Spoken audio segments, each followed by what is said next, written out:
أعوذ بالله من الشيطان الرجيم. بسم الله الرحمن الرحيم.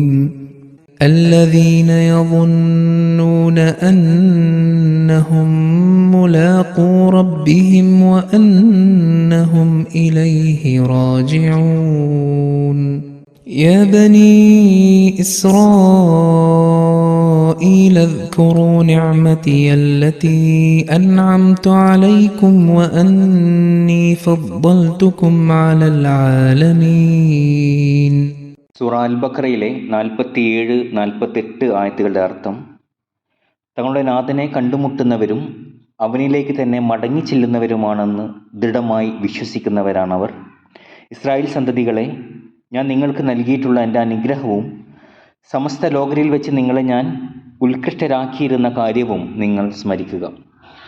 സയ്യിദ്ന ഹസ്രത്ത് മുസ്ലിം മൗഊദ് റളിയല്ലാഹു തആല അൻഹു പ്രസ്തുത ആയത്തുകൾക്ക് തഫ്സീർ നൽകിക്കൊണ്ട് പറയുന്നു: വിശുദ്ധ ഖുർആന്റെ പൊതുവായിട്ടുള്ള രീതി ഏതെങ്കിലും ഒരു സാങ്കേതിക പദം ഉപയോഗിക്കുകയാണെങ്കിൽ അതിൻ്റെ നിർവചനവും വിശദീകരണവും അതോടൊപ്പം തന്നെ നൽകുന്നു എന്നുള്ളതാണ്.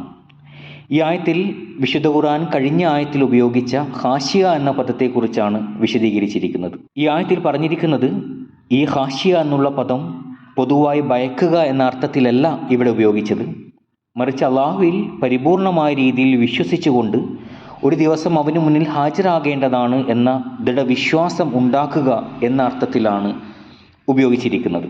ഹാഷിയൻ എന്നതിൻ്റെ അർത്ഥം അള്ളാഹുവിൻ്റെ അസ്തിത്വത്തിൽ പരിപൂർണമായ രീതിയിൽ വിശ്വസിക്കുകയും അവനോടുള്ള ഭയം ഏതെങ്കിലും ഭൗതിക നഷ്ടത്തെക്കുറിച്ച് ചിന്തിച്ചുകൊണ്ടല്ല, മറിച്ച് ഉന്നതമായിട്ടുള്ള അഭിവൃദ്ധികളിൽ നിന്നും താൻ അനർഹനായി തീരുമോ എന്നതിനെക്കുറിച്ചായിരിക്കും. അതായത് ഈ ഭയം ഒരു ഭീരുവിൻ്റെ ഭയമായിരിക്കുകയില്ല, മറിച്ച് ദൈവത്തെക്കുറിച്ച് അറിവുള്ള ഒരു വ്യക്തിയുടെ, ഒരു ആരിഫിൻ്റെ വ്യാകുലതയായിരിക്കും. ഇവിടെ യഹൂദികളോട് പറയുന്നത് ഭൗതികമായിട്ടുള്ള പ്രയാസങ്ങളെ കണ്ടുകൊണ്ട് നിങ്ങൾ ഭയക്കരുത്, തീർച്ചയായും അത് ദുഷ്കരമായിട്ടുള്ള കാര്യമാണ്. എന്നാൽ ഒരു വ്യക്തി ഉന്നതമായിട്ടുള്ള ലക്ഷ്യങ്ങൾ മുന്നിൽ വെച്ചുകൊണ്ട് ആ ലക്ഷ്യത്തെ കൈവിടുന്നത് പ്രയാസകരമാണെന്ന്, ദുഷ്കരമാണെന്ന് മനസ്സിലാക്കിയാൽ അത്തരം ആളുകൾക്ക് ഇത്തരത്തിലുള്ള പ്രയാസങ്ങളെ തരണം ചെയ്യാൻ സാധിക്കുന്നതാണ്. അവർക്കുണ്ടാകുന്ന ഭയം യഥാർത്ഥത്തിൽ ഭീരുക്കളുടെ ഭയമല്ല, മറിച്ച് അത് സൂക്ഷ്മതയുടെ ഭാഗമാണ്. തുടർന്ന് ആയത്തിൽ പറയുന്നത് വ അന്നഹും ഇലൈഹി റാജിഊൻ. ഈ ഭാഗത്തിൻ്റെ വിശദീകരണത്തിൽ ഹുസൂർ പറയുകയാണ്, മരണാനന്തര ജീവിതത്തെക്കുറിച്ച് കൃത്യമായ രീതിയിൽ ഊന്നൽ നൽകിക്കൊണ്ട് വിശദീകരിക്കുന്ന മതം ഇസ്ലാം മാത്രമാണ്. ഇസ്ലാമിനെ കൂടാതെ മറ്റൊരു മതവും ഭയഭക്തിയുടെ അടിസ്ഥാനം മരണാനന്തര ജീവിതവുമായി ബന്ധപ്പെടുത്തുന്നില്ല. ഇസ്ലാം ഇഹലോക ജീവിതത്തെ ശാശ്വതമായ ജീവിതത്തിൻ്റെ ഒരു ഭാഗമായിട്ട്, ഒരു കണ്ണിയായിട്ടാണ് മനസ്സിലാക്കുന്നത്. ഇഹലോകം ആത്മാവിൻ്റെ അവസാനമായി മനസ്സിലാക്കുന്നില്ല, മറിച്ച് ഇഹലോകത്തിന് ശേഷവും അത് നിലനിൽക്കുന്നതാണ് എന്നാണ് മുന്നോട്ട് വയ്ക്കുന്ന അധ്യാപനം. ഹുസൂർ പറയുന്നു, ഈ ലോകത്ത് മനുഷ്യൻ ഒരർത്ഥത്തിൽ ഇരുട്ടിലാണ് പ്രവർത്തിക്കുന്നത്, എന്നാൽ മരണത്തിന് ശേഷം ദുർവൃത്തനും സദ്വൃത്തനും ഒരു പ്രകാശം നൽകപ്പെടുന്നു. അതിൻ്റെ അടിസ്ഥാനത്തിൽ അവർ അവരുടെ പുരോഗമനത്തിന് വേണ്ടി പരിശ്രമിക്കുന്നു. ദുർവൃത്തരായിട്ടുള്ള ആളുകൾ അവരുടെ മോക്ഷത്തിന് വേണ്ടിയും സദ്വൃത്തരായിട്ടുള്ള ആളുകൾ അവരുടെ അഭിവൃദ്ധിക്ക് വേണ്ടിയും പ്രവർത്തിക്കുന്നു. ഈ ദൃഢമായിട്ടുള്ള വിശ്വാസം, അതായത് പരലോകത്തെക്കുറിച്ചുള്ള വിശ്വാസം തന്നെയാണ് മുസ്ലിങ്ങളെ എപ്പോഴും മരണത്തെ ധീരതയോടുകൂടി നേരിടുന്നവരാക്കി മാറ്റുന്നത്. എപ്പോഴെല്ലാം മുസ്ലിങ്ങൾ ഈ വിശ്വാസത്തോടുകൂടി എഴുന്നേറ്റ് നിന്നിട്ടുണ്ടോ അപ്പോഴെല്ലാം അവർക്ക് ലോകത്ത് ആധിപത്യം നേടാൻ സാധിച്ചിട്ടുണ്ട്. ഹുസൂർ പറയുന്നു, ഏതൊരു കൂട്ടരാണോ എല്ലാ അഭിവൃദ്ധികളും ഈ ലോകത്ത് അവസാനിക്കുമെന്ന് മനസ്സിലാക്കുന്നത്, അവർക്കൊരിക്കലും പരലോകത്ത് വിശ്വസിക്കുന്നവർ ചെയ്യുന്ന വിധത്തിലുള്ള നന്മകൾ ചെയ്യാൻ സാധിക്കുകയില്ല. ഈ ലോകത്തെ എല്ലാമായി മനസ്സിലാക്കുന്നവർ ലൗകികതയിലും ഭൗതികതയിലും എപ്പോഴും മുഴുകിയിരിക്കുന്നവരായിരിക്കും. അടുത്ത ആയത്തിൽ അള്ളാഹു പറയുന്നു, ഇസ്രായേൽ സന്തതികളെ, ഞാൻ നിങ്ങൾക്ക് നൽകിയിട്ടുള്ള എൻ്റെ അനുഗ്രഹവും സമസ്ത ലോകരിൽ വെച്ച് നിങ്ങളെ ഞാൻ ഉത്കൃഷ്ടരാക്കിയിരുന്ന കാര്യവും നിങ്ങൾ സ്മരിക്കുക. ഈ ആയത്തിൽ മറ്റൊരു മാർഗത്തിലൂടെ അള്ളാഹുവിൻ്റെ അവസാന ഗ്രന്ഥത്തിൽ വിശുദ്ധ ഖുർആനിൽ വിശ്വസിക്കുന്നതിന് വേണ്ടി അള്ളാഹു ബനി ഇസ്രായേലിനെ ക്ഷണിക്കുകയാണ്. കഴിഞ്ഞ റുക്കൂയിൽ അവരോട് പറഞ്ഞിരുന്നത്, അള്ളാഹു നിങ്ങളുമായി ഒരു ഉടമ്പടി ഉണ്ടാക്കിയിരുന്നു, അള്ളാഹു ആ ഉടമ്പടി പൂർത്തിയാക്കി, എന്നാൽ നിങ്ങളുടെ ഉത്തരവാദിത്വം നിങ്ങൾ പൂർത്തിയാക്കിയില്ല. അതുകൊണ്ട് അള്ളാഹുവിൻ്റെ അനുഗ്രഹത്തിൽ നിന്നും നിങ്ങൾ അനർഹരായി മാറി.